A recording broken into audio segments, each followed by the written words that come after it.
ศลาวพลเมืองลาวประกอบด้วยหลายชนเผ่าแต่ละชนเผ่ามีเอกลักษณ์ของไผของมันมีภาษามีการอาหารการอยู่กินมีประเพณีฮิตของที่บ่คือกันนอกจากนั้นก็ยังมีหลายอย่างที่แตกต่างกันดังนั้นในมือนี้พวกหน่วยอนุรักษ์วัฒนธรรมลาวของพวกเขาจะนำเสนอความแตกต่างนี้ให้พวกท่านได้เห็นแต่ว่าความแตกต่างนี้ความบ่เหมือนกันนี่มันบ่ได้เป็นจุดอ่อนมันเป็นจุดเด่นให้พวกเขาได้เต้าโฮมกันเป็นสีสันของประเทศ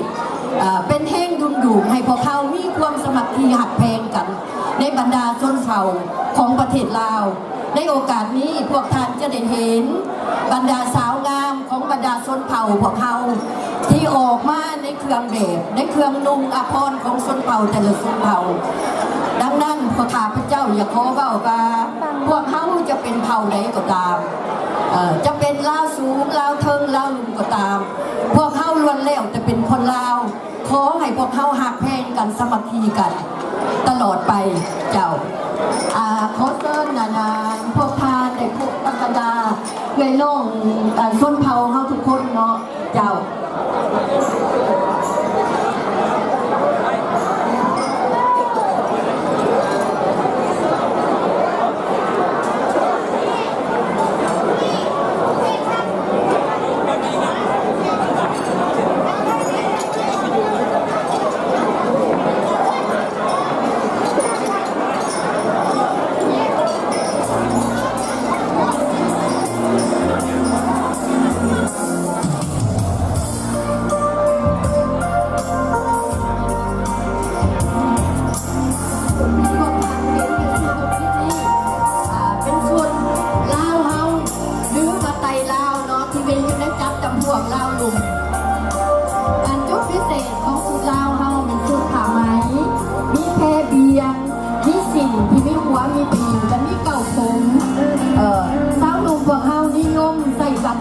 ด้วยทองคำอันนี้เป็นสีสันที่งดงามที่สุดของเผ่าลาวเฮาของเผ่าไตลาวเฮาเนาะอยู่ในจังหวัดลาวลุงบรรดาจังหวัดลาวลุงนี้เป็นดาชนเผ่าที่ดำรงชีวิตอยู่ในเขตทงเพียงอยู่ในตามแม่น้ำโขงอยู่ในตามลาวต่างๆที่พวกเขาเอิ้นกันว่าลาวลุงอันนี้เป็นสีสันที่งดงามที่สุดเป็นสีสดใสในเครือข่ายของเราลุงเมาที่มีผักเด้มีสิ่งที่หัวมีดีและก็มีปักที่เก่าอันนี้เป็นลุงเครื่องลุงลาวเฮาใจลาวเฮาเนาะในจับประเทศเราส่วนต่อมานี่คือส่วนส้นเผาเมย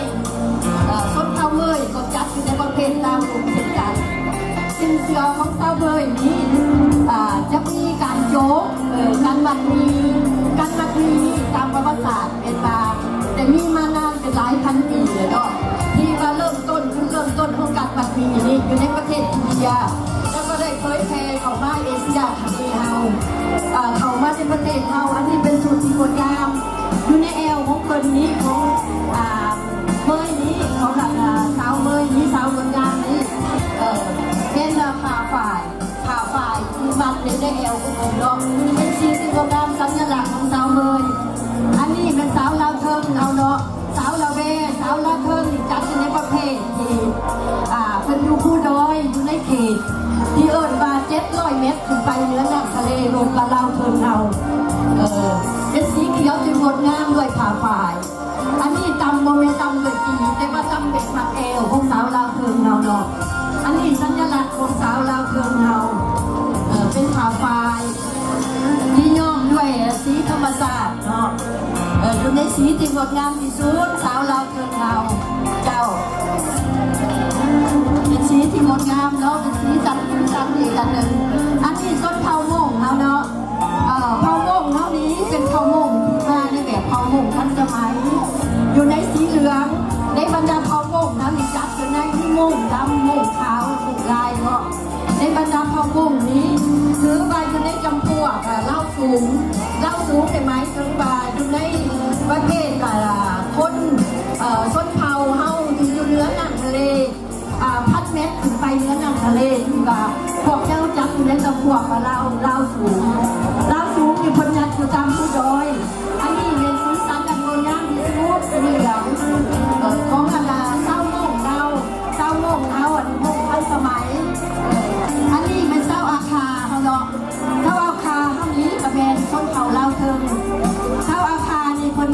มธรรมดาเนี่ยนิยมปลูกฟินได้เศร้าอาคารในวันชุดพิเศษของเศร้าอาคารจัดขึ้นในประเภทลาวเทิงเนาะประเภทลาวเทิงในเศร้าอาคารก็ไม่มีหมวกอันจามชุดพิเศษของเพิ่นที่บางคนมาหมวกไปด้วยเงินสีสดใสและกับเศร้าอาคารนี่ชุดพิเศษของเพิ่นนี่กันหนึ่งก็คือเงินเพิ่นใช้สงขาสงตีที่ว่าชุดพิเศษของเศร้าอาคารเนาะอันนี้เป็นสูตรคนเขาก็เล่าอีกอันหนึ่งต่อมานี้กับแม่ชุดเล่าลุงก็เล่าชุดเล่าลุงก็นี่เรียนแบบจากชุดโบราณจงเอิบแต่ว่าพอเขาจะมาหมุนใส่สูตรทันสมัยแต่ว่าสินค้าเล่าลุงเท่ากับคือว่าเป็นสิ่งที่มีหัวและมีติดโจ๊กเนาะอันนี้มาเป็นในชุดฝาฝ่ายที่ว่าโจ๊กไล่ดอกไม้ไล่สีเป็นสีที่งดงามที่สุดแต่ก็มีเก่าโผมที่เรียนแบบที่งดงามที่สุดกันนี่ที่ว่าหาเบอร์ได้ยากบรรดาส่วนมาเนาะบรรดาทานและส่วนต่อมานี่ถือว่าเป็นส่วนประจำชาติหรือว่าเดี๋ยวนี้ถือว่าเป็นจุดประจำชาติที่มีชุดเริ่มต้นจากแขวงหลวงพระบางเนาะ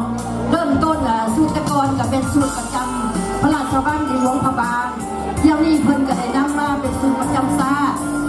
กระโจมหัวอันเดี๋ยวนี้เพิ่นก็ได้มานำใส่ในหลายเหตุการณ์เนาะเช่นวันนั่งคันคานบ่การเสียงนางงามบ่อันนี้เป็นสูตรผ้าไหมจกจากงดงามที่สุดเป็นสีแดงอันนี้ของเล่าลุงเผาเล่าเฮาใส่เล่าเฮาเนาะอันนี้เนาะเป็นดังเดิมเป็นมาจากหลวงพระบางเนาะเป็นสีสันที่งดงามแจ่มใสอันนี้ก็ประดับประดาเป็นด้วยเงินด้วยปักเป็นเก่าและใบไหลกันเป็นสูตรที่งดงามที่สุดอีกชุดหนึ่งต่อมานี่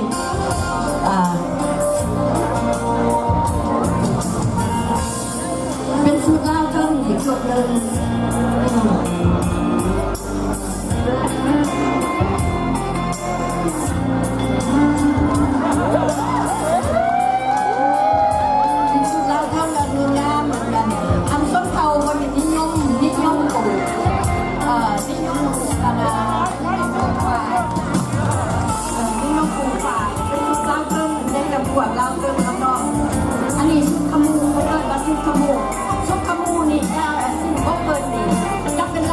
หวังจะบ่มีตีนแล้วก็จะบ่มีหัว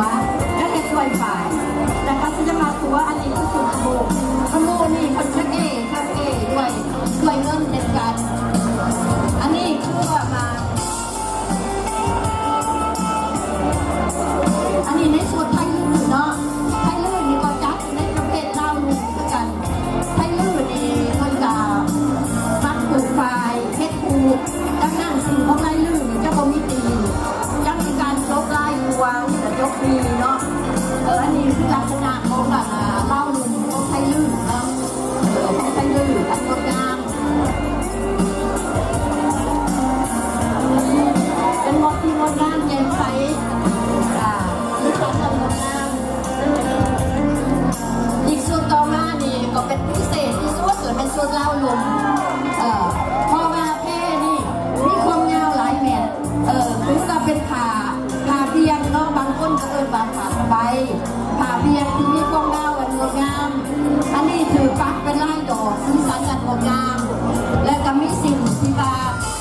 พวกท่านอาจจะสังเกตเห็นกับหัวสิ่งเนาะหัวสิ่งแบบดั้งเดิมของเราดูเฮาเลยค่ะแล้วก็มีตีนสิ่งเหมือนจกมีหลายลวดลายที่ว่ามีสีสันอันงดงามนี่คือสูตรลาวเนาะที่อยู่ในประเภทลาวลุง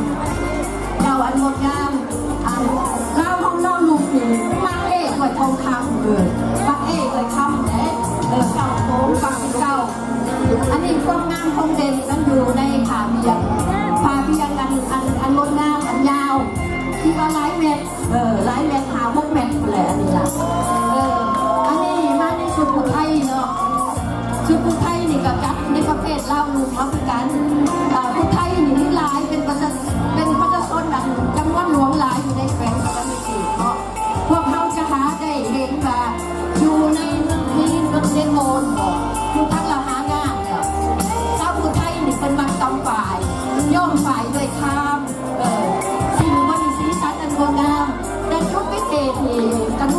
ของคนนี้เฮ็ดด้วยกระโปรงมะพร้าวหูใต้ไม่เฮ็ดด้วยกระโปรงมะพร้าวอันคนลุงนี่สีสันนี่เป็นสีสันธรรมชาติเบิดย่อมโดยความเบิดเป็นความงดงามต่อมานี้แต่เป็นชุดไทยดำเนาะชุดไทยดำนี่นำเสนอด้วยไทยดำนี่เป็นสีสันอันงดงามสีเขียวอันงดงามแล้วก็มีผ้าติดน้ำอันนี้เป็นชุดไทยดำจะสังเกตว่าชุดไทยดำนี่เพิ่นมีกุญแจเพิ่นมีกระดุมเสือเพิ่นนี่เฮ็ดด้วยเงินตลอดอันนี้เป็นสีสันของไทยดำนอนงดงามอันนี้เพื่อนน่ะล่ะ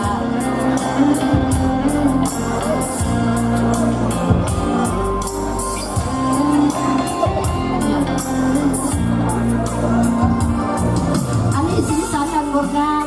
อันนี้ก็เป็นชิ้นไทยดำเนาะปักด้วยลายดอกไม้ลายสีสันอันนี้ก็เป็นชุดไทยดำเฮาไทยดำก็เป็นประเภทลาวลุงอันนี้อยู่ในชุดยาวเนาะชุดยาวของชุดนี้เนี่ยชุดพิเศษเราเป็นไทยเพิ่มส่งยาวที่ปักด้วยมือเมื่อทำโตอันนี้ถือว่ามีราคาอันนั้นแพงแล้วก็มีความงามของมันและก็ยาวนี่ถือว่าเป็นยาวที่เป็นยาวคอแดงเขาจะเห็นว่าเสือผ่านเห็นด้วยฝ่ายแล้วก็ด้วยคอแดงมันก็จะมีแพร่กบหัวมันตลอดอันนี้เป็นส่งพิเศษเป็นปักด้วยมือเป็นช่องผักเทียนของส้นเผายาวอันนี้ส้นเผายาวเนี่ยก็อยู่ในประเภทลาวสูงเนาะส้นประเภทลาวสูงอันนี้เป็นชุดพิเศษถือว่าเป็นสูตรฟินาเล่ของพวกเราเนาะอันนี้นี่มาในสูตรมงประยุกต์กระโปรงที่ผ้าด้วยมงของลาวสูงเราของเผามงเราและกระเพนโอ้ยเป็นแพร่6-7 เมตรที่ข้าพเจ้ามอบให้เพื่อว่าแสดงว่าเป็นสามารถประยุกต์เป็นเสื้อผ้าทันสมัยของเผามงได้ชุดพิเศษของมันงดงามของมันก็เป็นปักด้วยมือมึกทำงานสีสันงดงามปักด้วยมือสีสันงดงามแต่การนี่ก็ด้วยเงินเนาะเผามงเฮาก็อยู่ในจำเพกลาวสูงอยู่เทิงภูดอยอยู่เหนือน้ำทะเลกว่า1,000 เมตรขึ้นไปถือว่าพวกเฮาเป็นระดับดังนั้นทุกเครื่องอภรณ์ทุกเสื้อผ้าทุกส้นเผายังมีพวกคณะอนุรักษ์วัฒนธรรมของพวกเฮาได้จำลองมาให้พวกท่านได้เห็นบางคนเล่าพวกของเฮามีเสื้อผ้าหลายส้นเผาที่ล้วนแล้วจะเป็นเสื้อผ้างดงามที่สุดที่พวกเฮามาให้เห็นนี่คือ14 ถาดที่นำแสดงอันนี้เป็นชุดเสื้อผ้าที่เอานำมาเสนอวันแล้วจะมีสีสันแตกต่างกันและสีสันงดงามในสาวแสดงนี่ก็มีแต่สาวงามๆเนาะเนี่ยเนาะยิ้มแย้มแจ่มใสมีแต่ผู้งามๆเจ้า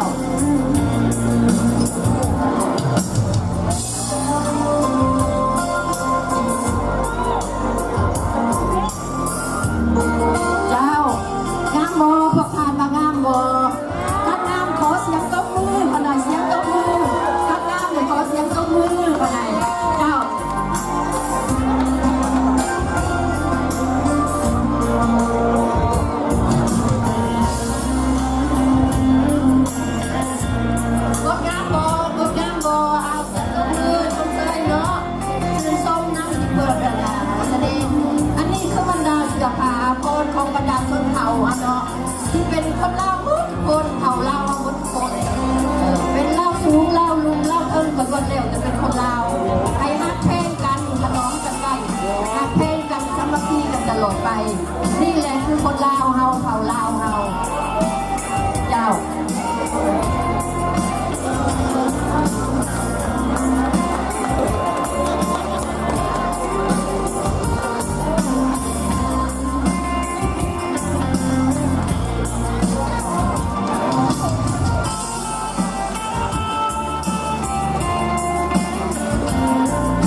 เนาะ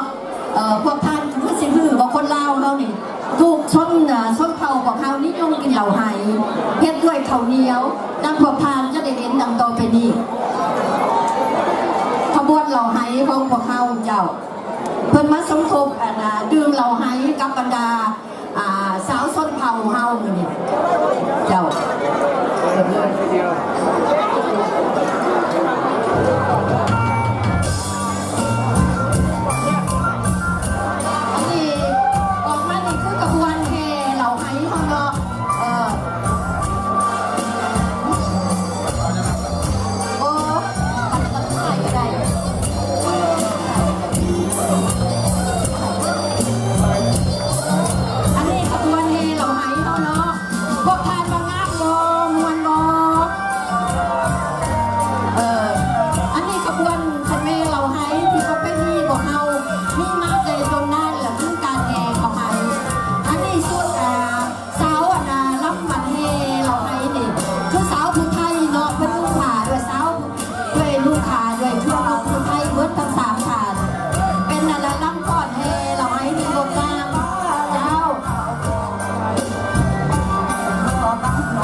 และอันนี้ว่าเป็นนี่หักต้นแขกหักต้นเนี่ยดิพี่น้องเอา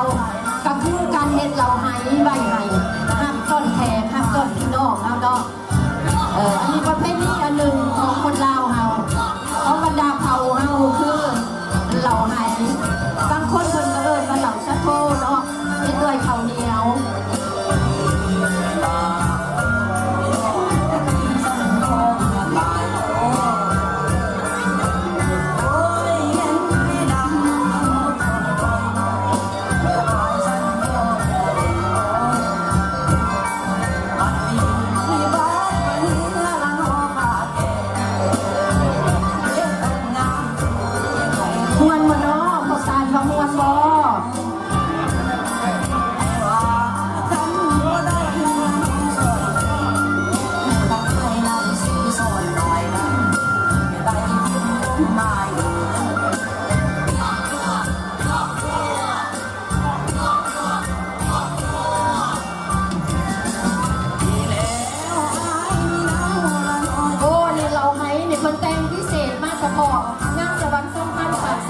ที่ดีใหญ่เลยเด็ดพิเศษประสันนี่เฉพาะเราให้เท่านี้สามารถดื่มได้ดื่มแซ่บเราให้เท่านี้คนเห็นมาสู่บรรดาชนเผ่าเอาเนาะอันนี้ไหวดื่มหลายเมาเด้อ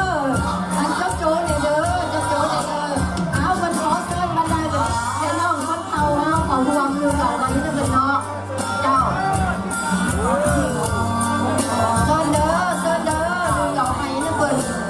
เพราะว่าเป็นเตรียมทำก่อนเขานี่คือเราให้เราให้อันนั้นไม่ดูดนี่ก็เป็นไม่ไผ่ไม่ธรรมชาติเราให้เป็นเราให้ได้ด้วยข้าวเหนียวเพราะว่าพวกเพื่อนอันนั้นได้เห็นไทยเห็นหน้าเนี่ยเขาก็เผามา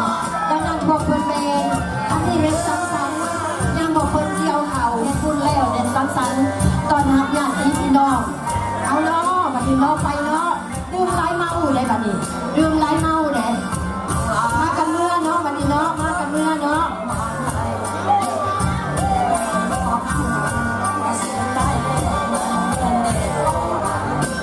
อันนี้มันจะล่าเมื่อแล้วขบวนบัดนี้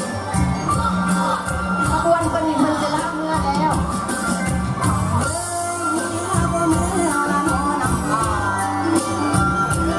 งามบ่สาวยาวน้ำหนาเนี่ยต้นเขายาวน้ำหนาเนี่ยงามบ่เนาะ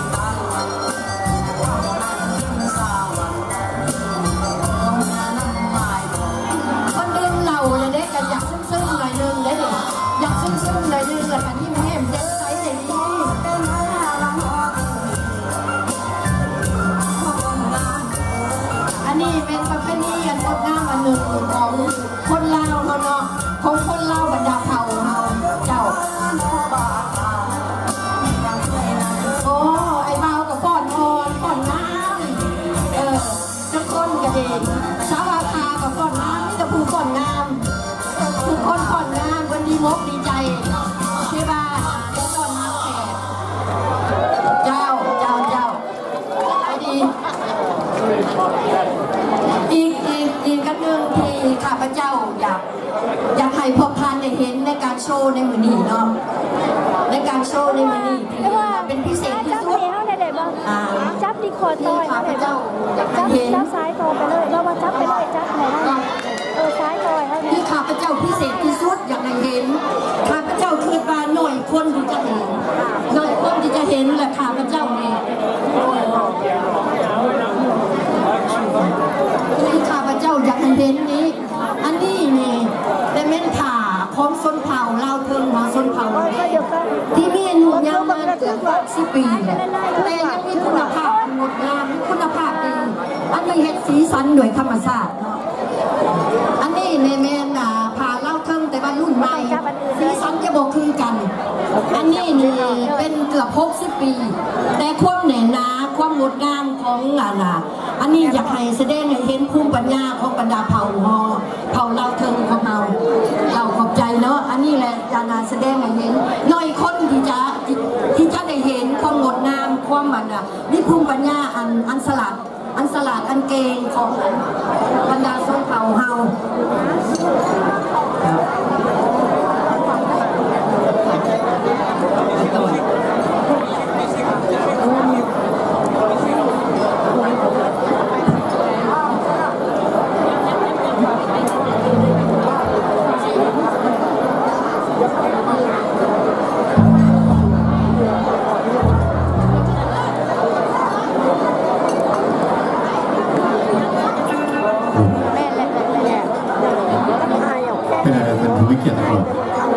ในขณะนี้ท่านกองกำลังให้เกียรติกับชมพักก่อนไปชวนอะไรอย่างเนาะอันนี้เป็นชนชาติชนเผ่าของชาวลาวเขาซึ่งมาจะดึกดำบรรพ์แต่มีหลายจุดพัฒนาก็ได้วันนี้แม่นางคำไพรัตนกรก็ได้นำมาภาคส่วนไหนภาคส่วนฉะนั้นยังมีโอกาสเป็นยังค้นคว้าหาเครื่องดุงแต่งมาคือไปทางแม่พี่น้องได้หักสมโอกาสต่อไปในขณะที่ท่านกองของเราได้หักสมประดาท่านผู้เกียรติและทายหูเอาไว้เป็นที่ระลึกเขาจะหาได้ยากก่อนงานจะเกิดขึ้นมาได้ในนางลำไพนำคณะฝึกซ้อมกันพอเป็นงานกว่าจะออกมาในงานผู้เกียรติเห็นไปจักตาในขณะนี้ต่อไปนี้ก็จะเป็นพิธีมอบกำลังใจให้แก่นักแสดงของเขากองคณะกรรมการเขาได้สมัยกันยิ่งจากท่านประธานไพฑูรย์ของชัยศักดิ์และกับความด้วยในนามและซ่อนกินในนามของใบของควรมาให้แก่นักแสดงของพวกเขาข้าพเจ้าจะขออ่านรายชื่อคณะแสดงเสื้อผ้าก่อนชนชาติชนเผ่าของเขาก็มี1ยานางพิมพ์ไพวันอินทจันทร์2ยานางพิมพาวงประจันทร์3ยานางปอกสุรินทรา4ยานางพึ่งวงสุวรรณ5ยานางแก้วไก่สอนสวรรค์6ยานางบุญทวีกองไสยจักร7ยานางบุญทวีจู8ยานางจันพันธลีสุรินทรา9ยานางหอมโรย10ยานางวีรวรรณแสงจันทร์สว่าง11ยานางสมีไตสมิติตั้งเจริญ12ยานางกิมแก้วบุญ13ยานางเวียงสวัสดิ์สวัสดี14ยานางบุญสร้อยจุลมณีกรมที่ดื่มเหล่าไหจะมียานางมีลายวันแสงจันทร์ยานางจันเพ็งพระไกรสอนยานางดวงเดือนสอยสมพงษ์สวยสมพงษ์ทางละครคำพระไกรสอนทางสมบุญสวยสมพงษ์ทางบุญสูงวงสวรรค์ทางสมไซไสยบุตรทางคำแพงพุทธนนท์และทางทิพย์พระจันทร์สวรรค์สำหรับผู้ประสานงานกัลยาณคำไพรัตนกร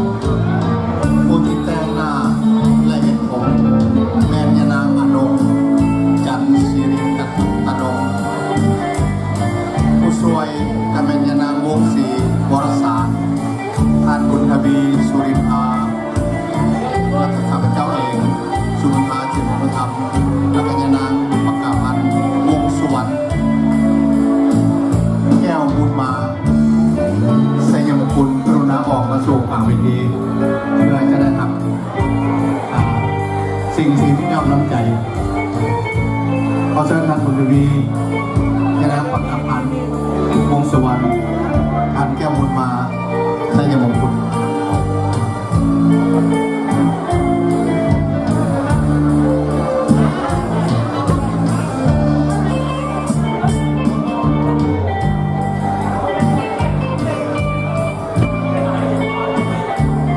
แก้วมุลมาแล้วบอก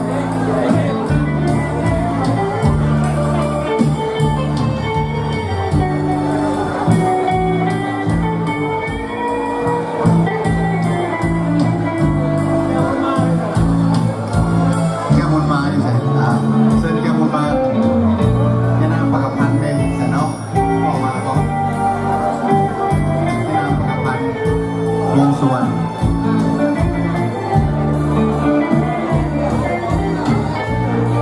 องค์ที่ประกอบส่วน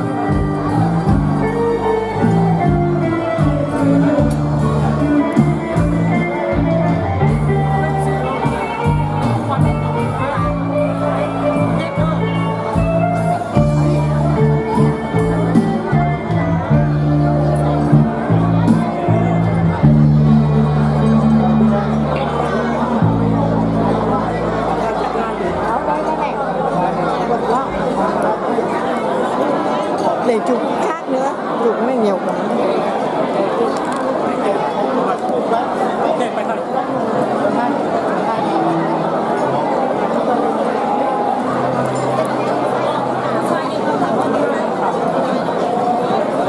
ต่างคนจึงมีกำลังใจที่แสดงให้เห็นว่าความหักแพงสามัคคีสร้างสรรค์เป็นน้ำหนึ่งใจเดียวกันแบรนด์สุขภาพสว่างสัมพันธ์ผมมีปัญหาของพวกเขาซึ่งได้รับความนิยมชมชอบจากชุมชนเขาแต่มีสมาชิกเพิ่มขึ้นทุกๆปีอันนี้ในฐานะข้าพเจ้าเป็นพิธีกรนะครับ